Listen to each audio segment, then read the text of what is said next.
তো গাইস আমি কিন্তু অনেকদিন বাদে একটা ভিডিও নিয়ে চলে আসলাম। চারিদিকে শুধু পুজো আর পুজো, আর পুজোতে কিন্তু আমি একটু ঘুরতে যাবো আমার বান্ধবীদের সঙ্গে। আর আমার বান্ধবীরা কিন্তু আমাকে ফোন করে বলেছে আজকে নাকি ওরা ঘুরাবে, আর আমার বান্ধবীরা কিন্তু আমাকে বলেছে আজকে নাকি ওরা কিন্তু ঠাকুর দেখার প্যান্ডেল ঘুরাবে। তারপর যখন আমি হিরোর মতন আমার বান্ধবীদের সঙ্গে একটা প্যান্ডেলে গেলাম, তারপর আমার কিন্তু অবস্থা এমন ছিল।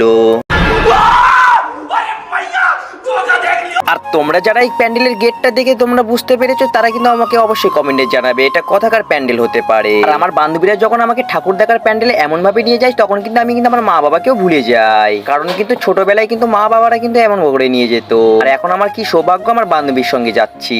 সত্যি কথা বলতে বন্ধুরা, এইসব দেখার পর কিন্তু আমার কিন্তু একটু ভয়ই লেগেছিল। আর বন্ধুরা তোমাদের কিন্তু আমি কিন্তু রিয়াল কিন্তু একজনকে দেখাবো, সে কিন্তু এনার সঙ্গে মিল খায়। বন্ধুরা ভূতনি কাকিমার সঙ্গে কিন্তু আমার বান্ধবীর কিন্তু শাড়ি কিন্তু মিলে গেছে, তো তোমরা বুঝতে পেরেছো।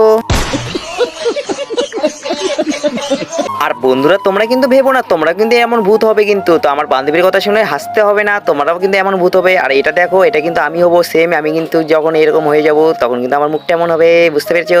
আমাকে দেখার পর তোমাদের কেমন লাগছে কমেন্টে জানাও জানাও জানাও।